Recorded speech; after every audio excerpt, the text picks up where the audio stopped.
بسم اللہ الرحمن الرحیم۔ السلام علیکم۔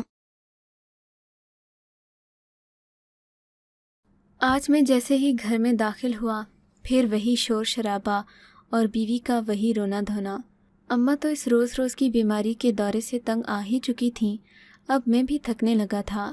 جمعرات کے دن میں جیسے ہی گھر میں داخل ہوتا، میری بیوی کی حالت خراب ہوتی، اسے دورہ پڑ جاتا اور پھر مجھے مولوی عبدالکریم کے پاس لے کر جانا پڑتا۔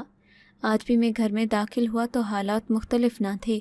میری بیوی سر پکڑے بیٹھی تھی، کبھی اپنے بال نوچتی تو کبھی حلق سے عجیب عجیب آوازیں نکالتی۔ اماں تو اس کی یہ حالت دیکھ کر گھبرا جاتی تھیں۔ بہرحال میں نے اپنی گاڑی نکالی، اماں نگین کو سنبھالتی ہوئی گاڑی تک لے آئیں۔ نگین کی حالت کافی خراب ہو چکی تھی۔ میں جلدی سے گاڑی ڈرائیو کرتا اسے مولوی عبدالکریم کے آستانے پر لے گیا۔ مولوی عبدالکریم شہر کے نوجوان مگر جانے مانے مفتی صاحب تھے۔ ان کے پاس جو بھی جاتا اسے ضرور شفا ملتی۔ میری بیوی کا معاملہ بھی کچھ مختلف نہ تھا۔ ہر جمعرات میں اسے مولوی عبدالکریم کے پاس لاتا اور وہ اسے دم ڈالتے تو یہ ٹھیک ہو جاتی۔ میں تو اسی پر خوش تھا کہ چلو زندگی میں سکون تو ہے۔ ہفتے کے باقی دن آرام سے کٹ جاتے تھے۔ خیر، مولوی عبدالکریم کے آستانے پر پہنچ کر میں نے اور امی نے اسے ان کے آستانے میں چھوڑا اور خود باہر آ کر بیٹھ گئے۔ اماں بھی پریشان تھیں۔ ہر بار جب بھی نگین مولوی عبدالکریم کے ساتھ جاتی، اسے آدھا گھنٹہ لگ جاتا۔ مولوی صاحب دم کرتے اور اسے باہر بھیج دیتے، بلکہ یوں کہیے کہ وہ خود ٹھیک ٹھاک باہر آ جاتی۔ مگر آج آدھے گھنٹے سے زیادہ ہو گیا تھا، نگین ابھی تک باہر نہ آئی تھی۔ مجبوراً میں خود ہی اٹھ کر آستانے کی طرف بڑھا کہ اسی دم نگین کے قدموں کی آواز آئی اور وہ آستانے سے باہر آ گئی۔ وہ مکمل ٹھیک تھی، مگر اس کے چہرے پر عجیب سی پریشانی تھی جسے میں سمجھ نہیں سکا۔ لے گیا۔ اماں مجھ سے کہنے لگیں کہ ہمیں اس کا کوئی مستقل حل ڈھونڈنا ہوگا۔ کل کو مولوی عبدالکریم نہیں ہوں گے تو ہم کیا کریں گے؟ ساری زندگی تو ہم یوں درباروں کے چکر نہیں لگا سکتے۔ بہتر ہے کہ تم مولوی صاحب سے خود بات کرو اور اسے کوئی تعویذ لے کر دو جس سے کہ یہ ٹھیک ہو جائے۔ بہرحال میں نے سوچا اگلے دن دیکھی جائے گی۔ اگلی جمعرات آئی، نگین کی حالت پھر خراب ہو گئی۔ میں اسے لے کر مولوی عبدالکریم کے آستانے پر پہنچا۔ جیسے ہی آستانے کے اندر قدم رکھا، مجھے مایوسی ہوئی کیونکہ اب کی بار مولوی عبدالکریم وہاں موجود نہیں تھے۔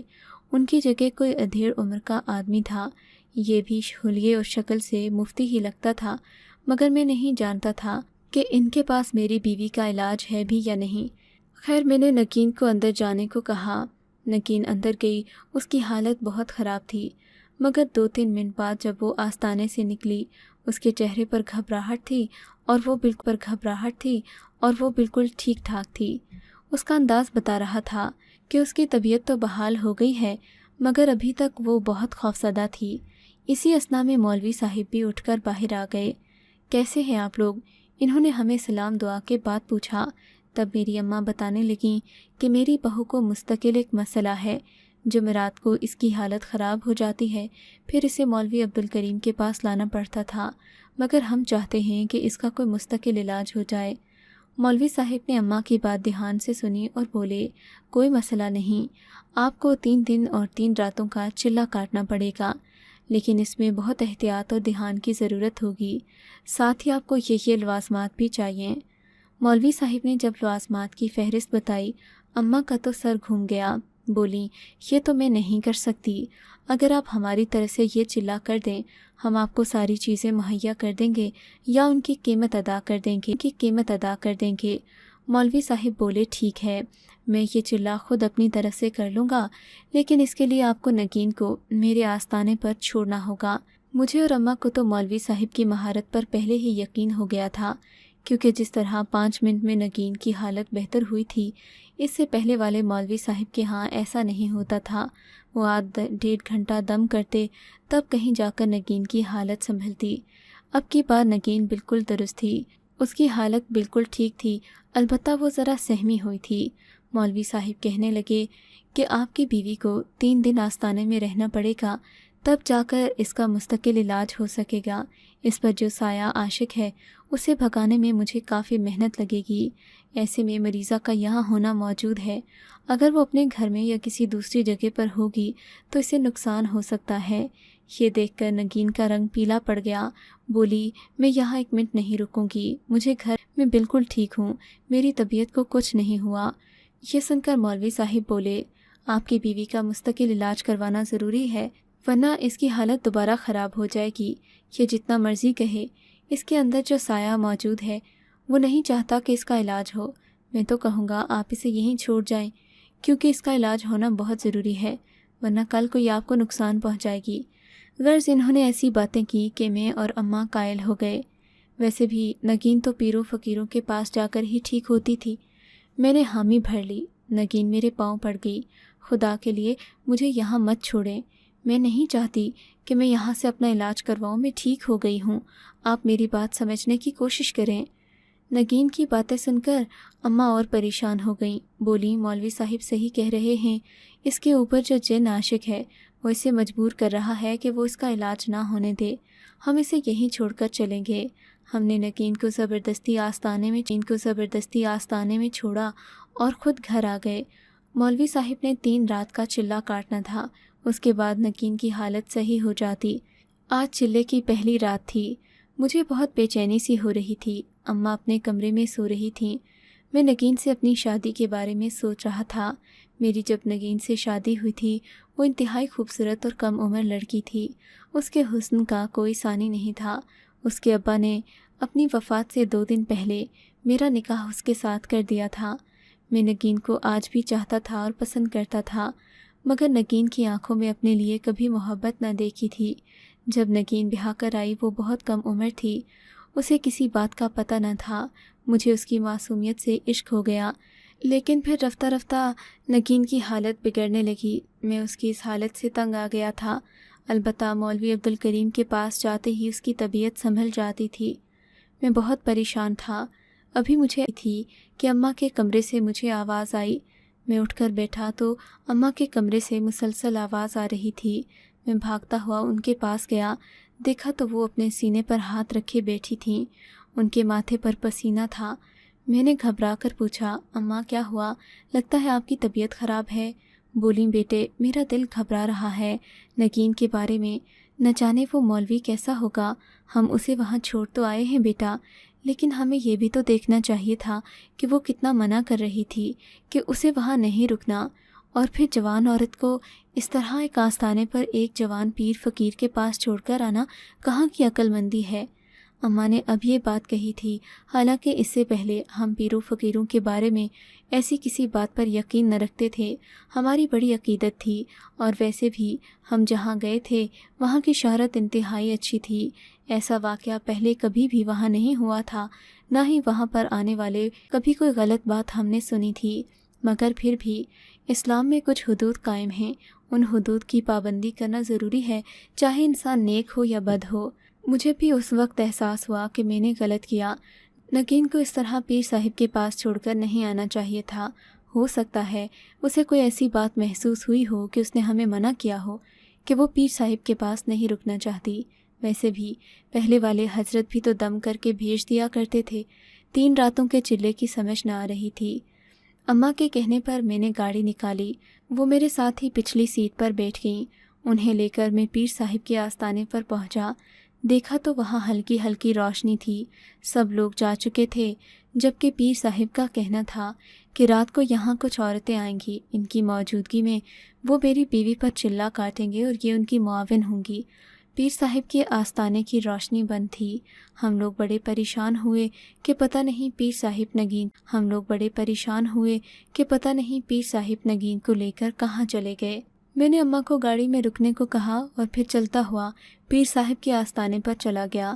یہاں پر جا کر دیکھا تو ایک مجاور کھڑا تھا۔ بولا، میں کسی مرد کو اکیلے اندر جانے کی اجازت نہیں دے سکتا، یہاں خواتین آتی ہیں، ان کے چلے ہوتے ہیں، ان پر مختلف عوامل کیے جاتے ہیں، بہتر ہے کہ آپ یہاں سے چلے جائیں، کل دن کے وقت آئیے گا۔ تب مجھے محسوس ہوا کہ واقعی دال میں کچھ کالا ہے۔ میں نے اماں سے کہا، آپ بھی آ جائیے۔ اب تو مجاور کو کوئی اعتراض نہیں ہونا چاہیے تھا۔ مگر خلاف توقع وہ مجھ سے لڑنے لگا، بولا کوئی عورت بھی اندر نہیں جا سکتی، اس وقت چلے کا وقت ہے۔ مگر میں اس کے سر ہو گیا، اماں کو اندر بھیجا اور خود اسے باتوں میں لگا لیا۔ وہ صحیح اور غلط کی بحث مجھ سے کر رہا تھا، جبکہ میں جانتا تھا کہ یہاں پر کچھ بھی صحیح نہیں ہو رہا۔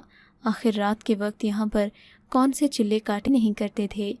اماں جو آستانے کے اندر گئی تھیں، چیختی چلاتی واپس آئیں، بیٹا جلدی چلو، نگین رو رہی ہے، خدا جانے کیا ہوا، پیر صاحب دروازہ بھی نہیں کھول رہے۔ اماں کے کہنے کی دیر تھی کہ میں ان کے پیچھے پیچھے دوڑا۔ دروازہ واقعی بند تھا، نگین کی ہلکی ہلکی سسکیوں کی آواز آ رہی تھی۔ میں نے دروازہ توڑنے کی کوشش کی، مجاور آ کر مجھے روکنے لگا، مگر جوش غیرت میں نے دروازے کو ایسی ضربیں لگائیں کہ دروازہ ٹوٹ کر چوکھٹ سے الگ ہو گیا۔ اندر دیکھا تو نگین چادر میں لپٹی بیٹھی رو رہی تھی۔ خدا نخواستہ کچھ ہو تو نہیں گیا، میرے دل نے سوچا۔ اف خدایا، اس کمرے کی حالت کیا بنی ہے۔ میں نے ارد گرد نظر دوڑائی۔ عجیب تنگ سا کمرہ تھا جس میں اور کچھ بھی نہ تھا سوائے ایک بستر کے اور ایک انگیٹھی کے۔ نگین، مولوی صاحب کہاں گئے؟ میں نے اسے کاندھے سے جھنجھوڑتے ہوئے پوچھا۔ وہ خبیث مجھے یہاں بند کر کے اس دروازے سے باہر گیا ہے، نہ جانے کیا چیز لینے گیا ہے۔ مجھے اس کے تیور ٹھیک نہیں لگ رہے تھے۔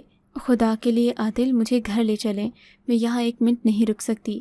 اس شخص نے مجھے اس قدر غلیظ باتیں بولی ہیں کہ میں آپ کو بتا بھی نہیں سکتی۔ نگین نے کہا تو میرا غصہ ساتویں آسمان کو چھونے لگا۔ پولیس میں میرا جاننے والا ایک دوست تھا، میں نے اسی وقت اسے فون کیا۔ میں تو سمجھتا تھا کہ اس آستانے کی شہرت اچھی ہے، اماں نے بھی کبھی کوئی منفی بات نہ کہی تھی، تبھی میں اپنی بیوی کو یہاں لے آیا تھا۔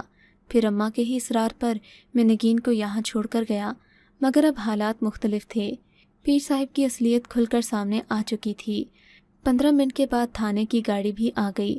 جب پولیس کی گاڑی آ کر آستانے کے باہر کھڑی ہوئی تو مجاوروں کے بھی ہاتھ پاؤں پھولنے لگے، کہنے لگے کہ ہم تو یہاں محض کام کرتے ہیں، ہم پیر سائیں کو نہیں جانتے۔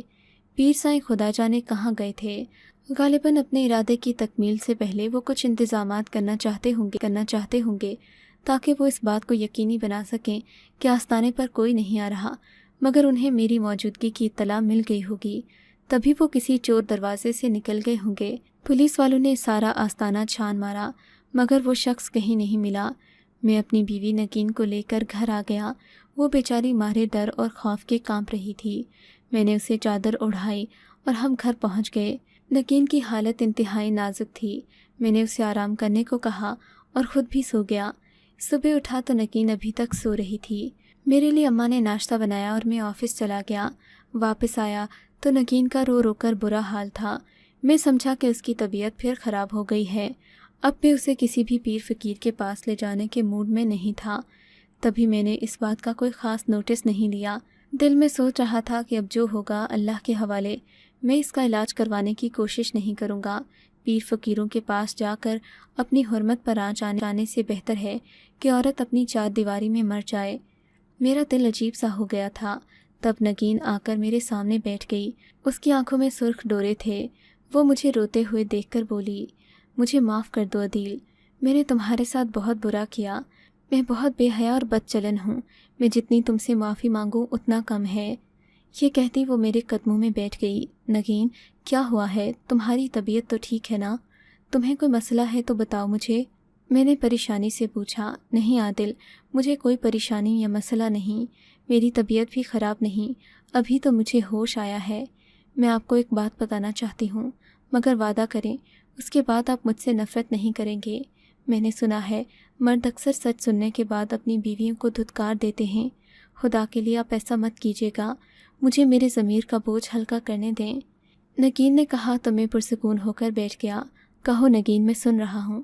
وعدہ کرتا ہوں کہ یہ کم ظرف مرد ہوتے ہیں وہ جو اپنے وعدے پر قائم نہیں رہ پاتے۔ بتاؤ کیا بات ہے؟ میں نے نگین کو حوصلہ دیا تو وہ مجھے بتانے لگی۔ عادل، آپ تو جانتے ہیں کہ ابا کا رجحان مذہبی تھا، اسی وجہ سے مجھے شروع سے ہی ایسے لوگ پسند تھے جو مذہبی ہوں، ان کا انداز شائستہ ہو اور چہرے پر سنت رسول سجی ہو۔ میں اسے شاید شریعت سمجھتی تھی، مگر یہ میری محض خواہش تھی۔ ابا کے آستانے پر جو بھی شاگرد آتے میں انہیں دیدے پھاڑ پھاڑ کر دیکھتی۔